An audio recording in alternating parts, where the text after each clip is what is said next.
সামনে বল সামনে বল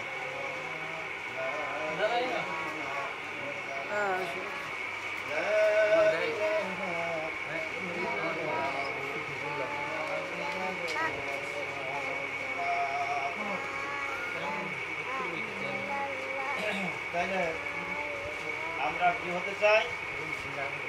প্রকৃতপক্ষে মুমিন হতে চাই। আর মুমিন হলে কি আমাদের কি দেবে আল্লাহ পাক? আল্লাহ পাক বললেন যে আমি তোমাদের জান্নাত দেব। কি দেবে? জান্নাত দেব।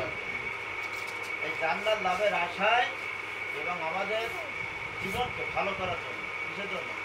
জীবনকে ভালো করার জন্য। ভালো করার জন্য, যাতে করে দুনিয়ায়ও আমরা রেহাই পাই, আখিরাতেও যেন রেহাই পাই। এই আশা নিয়ে আমরা ইসলামের ভিতরে দীক্ষিত হয়ে ইসলামের আইন কানুনকে মেনে চলার নাম হলো মুমিন। মুমিনের পরিচয় হলো আবেদনিক অর্থ হলো মুমিন শব্দটি বাংলা ইবাদ থেকে ইসমে ফাইল সিগা ওয়াহিদুন মাযকুর সিগা মাযদার আল ঈমান, এটি মুদ্রাত থেকে উৎপন্নিত। আল ঈমান শব্দের আবেদনিক অর্থ হচ্ছে নিরাপত্তা প্রাপ্য হওয়া। কি হওয়া? নিরাপত্তা প্রাপ্য প্রাপ্য। হওয়া। কি হওয়া? নিরাপত্তা প্রাপ্য হবে যে কি হয়ে যাবে? নিরাপত্তা। এই প্রসঙ্গে কোরআনের পাকের ভিতরে একটা আয়াত আছে। আল্লাহ পাক সুবহানাহু ওয়া তাআলা ঘোষণা করলেন বিবাক্কাতি মুবারাকান হুদাল লিল আলামিন। এই কাবা গৃহের ভিতরে মুসলিম ও মুসলমান হোক, যে যাতে হোক না কেন, যদি কেউ প্রবেশ করে, প্রবেশ করলে পরে ওই মানুষটা নিরাপদ হয়ে যায়। সুবহানাল্লাহ। কোন মুসলমানের হুকুম নাই তার গায়ে কোনো আসর নেই। মক্কাতুল মুকাররমার ভিতরে যদি কেউ আশ্রয় নেয়, আমাদের যে প্রধান মসজিদ কাবা ঘরের ভিতরে যদি কেউ আশ্রয় নেয়, তাইলে সে নাস্তিক হোক, বেঈমান হোক, আপনার কাফের হোক, তার গায়ে মারা মুসলমানদেরকে নিষেধাজ্ঞা আরোপ করা হয়েছে। এটা করছে কে? আল্লাহ পাক সুবহানাহু। আল্লাহ পাক সুবহানাহু। বিবাক্কাতা মুবারাকা। মক্কার এক নাম হলো বাক্কা। মক্কার এক নাম কি? বাক্কা। বাক্কা নামে মক্কা নগরীকে বোঝানো হয়েছে। তফসিরে কুরতুবী সহ তফসিরে রুহুল বায়ানী অনেকগুলো তফসিরের ভিতরে বলা হয়েছে বাক্কা শব্দ দ্বারা মক্কাকে বোঝানো হয়েছে। আর আমিনা, যদি এই গৃহের ভিতরে কেউ প্রবেশ করে, আমিনা মানে কি? নিরাপত্তা লাভ করা। আমিনা মানে কি? নিরাপত্তা প্রাপ্য হওয়া। তাহলে এই ঘরের ভিতরে যেই ঢুকবে সে কি হবে? নিরাপত্তা পাবে। দিন ইসলামের ভিতরে যেই মানুষটা আগে নাস্তিক ছিল যদি প্রবেশ করে, কালেমা পড়ে মুসলমান হয়ে যায়, তাহলে ওই মানুষটা নিরাপত্তা প্রাপ্ত হয়ে যায়। তাহলে এখানে বোঝা গেল মুসলমানের ধর্মে এমন কোনো কিছু নাই যে সেই ইসলাম কবুল করেছে তারপর তাকে আঘাত করা যাবে, এরকম কোনো বিধান নাই। এমনকি মক্কাতুল মুকাররমার ভিতরে যদি কেউ প্রবেশ করে, ইহুদি হোক, নাসারা হোক, আর মুসলিম হোক, আর নাস্তিক হোক, আর কাফির হোক, যাই হোক না কেন, সে নিরাপত্তা লাভ করে। কে বলছেন? কে? আল্লাহ পাক সুবহানাহু। কে বলছেন? আল্লাহ পাক সুবহানাহু। তাইলে এই মুমিন আমাদের হওয়া লাগবে। কি হওয়া লাগবে? মুমিন হওয়া লাগবে। দ্বিতীয় নম্বর হলো একটা দৃঢ় আস্থা স্থাপন করা। দৃঢ় আস্থা স্থাপন করা। দৃঢ় মানে কি? শক্ত আস্থা। আমি ইসলাম কবুল করেছে, এই ইসলাম বাদ দিয়ে আর কোনো ধর্মের ভিতরে প্রবেশ করবো না। আমি মুমিন হওয়ার জন্য দৃঢ় সংকল্প করছি, আমি মুমিনের যে গুণ, এই গুণের বাইরে যাব না। এটি কি বলা হয়? দৃঢ় সংকল্প, দৃঢ় আস্থা। তার মানে আমার বিশ্বাস আছে, ইসলাম যদি আমার জীবনের ভিতরে বাস্তবায়িত করি, মেনে নেই, তাহলে আল্লাহ পাক আমাকে কি দেবেন? জান্নাত। লা ইলাহা ইল্লাল্লাহ, লা ইলাহা ইল্লাল্লাহ, লা ইলাহা ইল্লাল্লাহ।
আলোচনার ভিতরে আমরা মুমিনের যতগুলো গুণ আমরা বর্ণনা করেছি, তার ভিতর 70 নম্বর গুণ।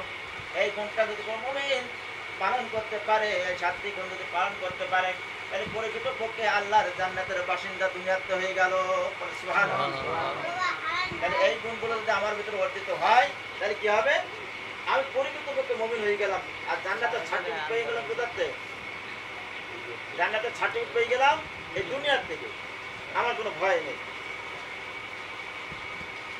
লা ইলাহা ইল্লাল্লাহ, লা ইলাহা ইল্লাল্লাহ, লা ইলাহা ইল্লাল্লাহ মুহাম্মাদুর রাসূলুল্লাহ।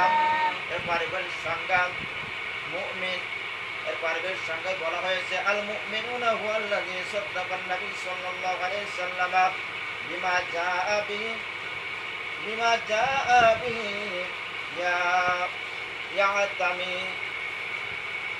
ইয়াতামাদি আলাইহি।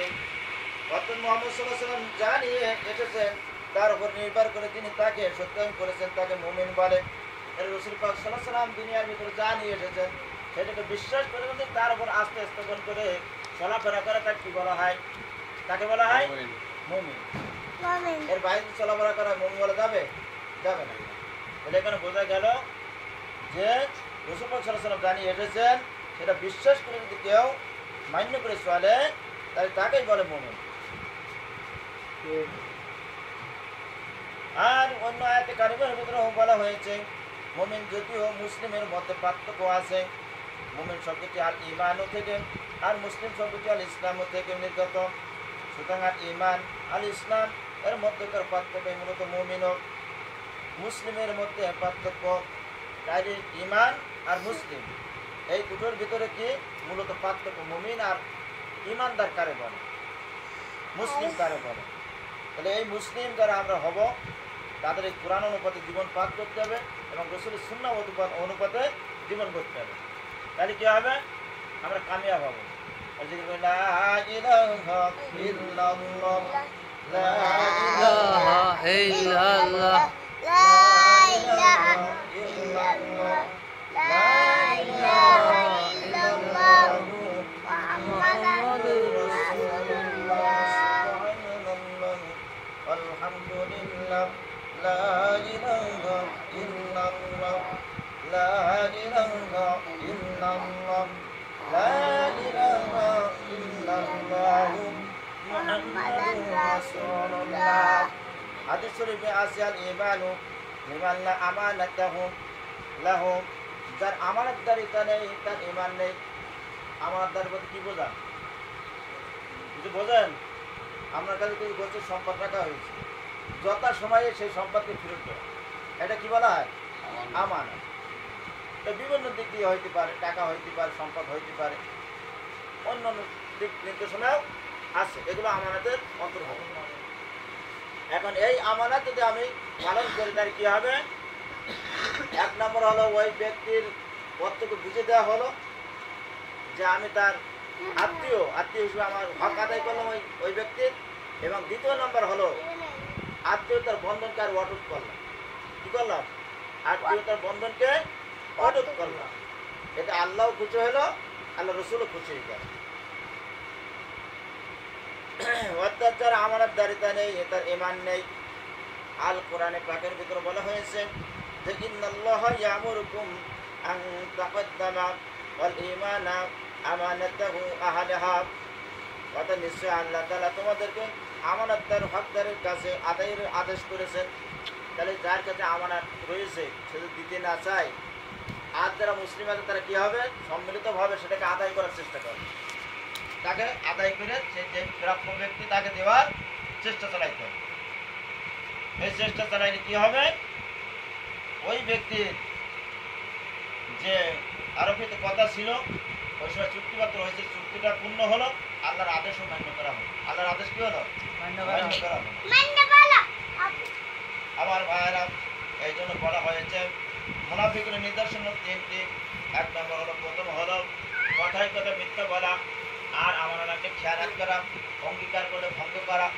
তবে এখানে মুফাসসির ইকরাম রাহমাতুল্লাহ আলাইহি তারা বলেছেন ব্যক্তি কোনো সমস্যার কারণে আমানত যদি ঠিক না রাখতে পারে, কথা যদি ঠিক না রাখতে পারে, তাহলে সে গুণাগার হবে না, যদি সে চেষ্টা করে থাকে। যদি সে চেষ্টা করে থাকে, দেখা যাচ্ছে আমি সেক্রেটারি সাহেবের কাছ থেকে 5,000 টাকা নিলাম, ইমাম সাহেব হিসেবে দেশে বিশ্বাস করছে মাইজ যাবে না, টাকা কি দেবে না, টাকাটা মাইজ যাবে না, সেই বিশ্বাস দিতেছে না। তাইলে আমি হয়তো নেওয়ার পর বললো টাইম দিলাম যে ভাই আমরা 1 মাসের ভিতরে কি 15 দিনের ভিতরে অমুক দিন টাকাটা দেবো। এখন দেখা গেল টাকা হয়তো অর্ধেক জোগাড় হয়েছে আর অর্ধেক হয় না, চেষ্টা চালাচ্ছে কিন্তু জোগাড় হয়নি। এখন এখানে যদি অজোগাড় থাকে তাহলে ওই ব্যক্তির সাথে আলাপ করতে হবে। কি করতে হবে? আলাপ করতে হবে, ভাই এই অসুখে পড়ে গেছি, টাকা তো দিতে চাইছিলাম, তো ম্যানেজ করে হয়তো করতে পারলাম না, 2,000 করেছি, কি টাকা হয়েছে, তবে আর কিছুদিন আমার টাইম দেন, আর কিছুদিন পরে আমি আর ইনশাল্লাহ আপনার টাকাটা পরিশোধ করবো। আপনার টাকাটা কি পরিশোধ করবো। তাহলে আপনার কি আমানতটা ঠিক থাকলো, যে কথা দিলাম কথা ওনাদের ঠিক থাকলো, সব হলো। ব্যক্তিটাও কি করলো না, রাগ করলো না, আসলে বিপদে পড়ে তা না হলে তো ঠিক না। আমি যদি না বলি বাড়ি খুঁজ থাকি তাহলে হবে ওটা কি ফায়ার হয়ে যাবে। হুজুর টাকা দিতে 2 নম্বরে, ঠিক না, এটা মানুষের মনের মধ্যে কি হয়ে যায়, একটা খারাপ দিক ফুটে ওঠে। আর আমি যদি বলে আছি তাহলে খারাপ দিকটা ফুটে উঠবে না।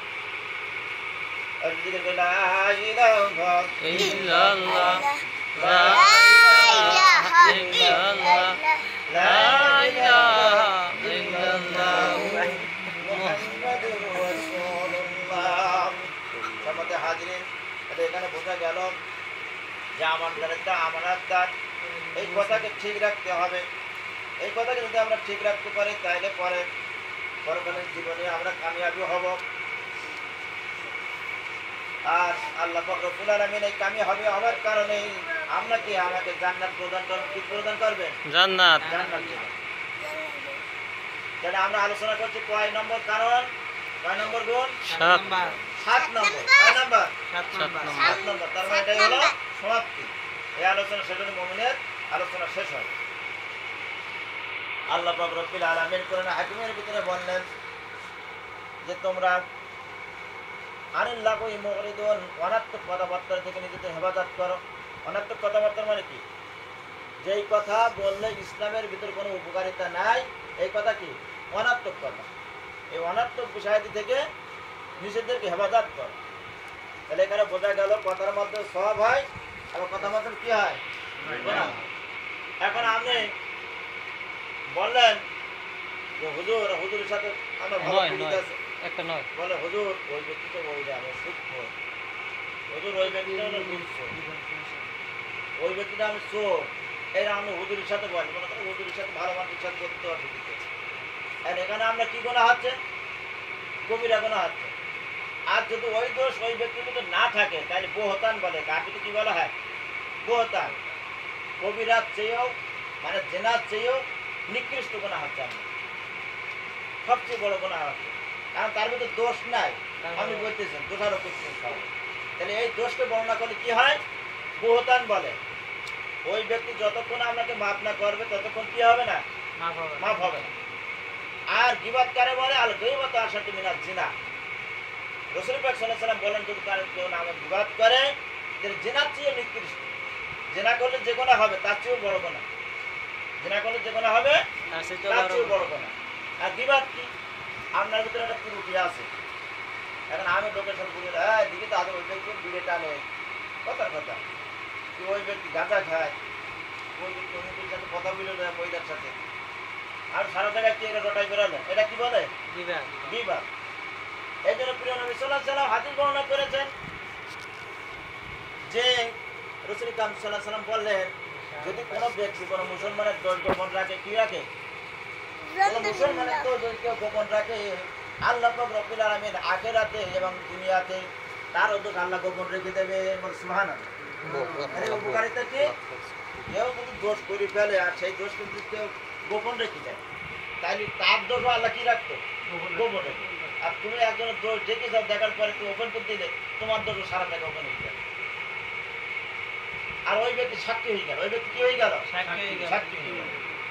এই জন্য এইগুলো এড়াই চলতে হবে। আমাদের কি করে চলতে হবে? এড়াই চলতে হবে। তামিল গফিলের ভিতরে বলা হয়েছে, কিতাবের নাম তামিল গফিলন। বলা হচ্ছে যে তুমি যদি তোমার সওয়াবকে তোমার অন্য মুসলমান ভাইকে দিতে চাও, তাহলে বেশি বেশি তার নামে গিবাত করো। কারণ গিবাত করার কারণে কাল কিয়ামতের ময়দানে আল্লাহ পাক রব্বুল আলামিন তুমি যতই পরেজগার হও না কেন, তোমার সওয়াবকে ভাগ করে ওই ব্যক্তিকে দেওয়া হবে। বুঝতে পেরেছেন? বান্দা বলবে, আল্লাহ আমি তো তাহাজ্জুদ নামাজ পড়েছি, দান সৎকার করেছি, মানুষকে ভালো মন্দ দেখেছি, সব কিছু করে এত পুণ্য করলো, সে পুণ্য গেল কই? তখন আল্লাহ পাক রব্বুল আলামিন এই বান্দাকে জিজ্ঞাসা করবে, বান্দা এবং বান্দি তোমরা কি মানুষের গিবাত করেছিলে? দুনিয়ার ভিতরে যদি গিবাত করে থাকো তাইলে পরে তোমার আমল নামা থেকে কাটিয়ে নিয়ে যেমন অ্যাবসেন্ট করে চেয়ারম্যান মেম্বার ভাগ করে ওই চাইলে অন্য ব্যক্তিকে দিয়ে দেয় রাগান্বিত হলে পরে, আমার খবর না ফিরে আমার বিরুদ্ধে করেছে, আজকে তোর ছেলেকে কাজ দেবো না, অন্য ব্যক্তিকে দিতে দেয় কিনা? আল্লাহ পাক রব্বুল আলামিন রাগান্বিত হয়ে এরকম আপনার যে জান্নাত ছিল, আপনাদের নেকি ছিল, ওই নেকিকে অন্য ব্যক্তিকে দিয়ে দেওয়া হবে। কাকে দেওয়া হবে? অন্য ব্যক্তিকে। এখন জান্নাত তো আল্লাহ সৃষ্টি করলেন, এই জান্নাত কিন্তু সবার জন্য আছে। এই জান্নাত কি? নাস্তিক, মুরতাদ, কাফের, মুসলমান, মুনাফিক সবার জন্য কি আল্লাহ পাক একটা জান্নাত সৃষ্টি করেছে। জান্নাতের অংশীদার সবাই করবে। কিন্তু যারা নাস্তিক হবে, যারা কাফের হবে, এদের জান্নাতকে আল্লাহ পাক মুমিনদেরকে দিয়ে দেবেন। সুবহানাল্লাহ। কেন দেবে? তারা ঈমান আনে নাই, আল্লাহকে মানে নাই, মানুষের সাথে বিয়াদবি করেছে, যার কারণে আল্লাহ পাক কি করবেন? যারা মুমিন হবে, ভালো আমল করবে, ওদের যেটা কি ছিল, লিপিবদ্ধ করা ছিল, ওদের যেটা বাজেট করা ছিল, সেটা বাজেট ঘুরিয়ে দেওয়া হবে কার? মুমিনদের দেওয়া হবে। সুবহানাল্লাহ। তাহলে বোঝা গেল যে কাফেররা জান্নাত ছিল, কিন্তু এবার কাদের? মুমিনদের ভাগ করে দেবে আল্লাহ। যে না নিয়ে ওরা কি করতে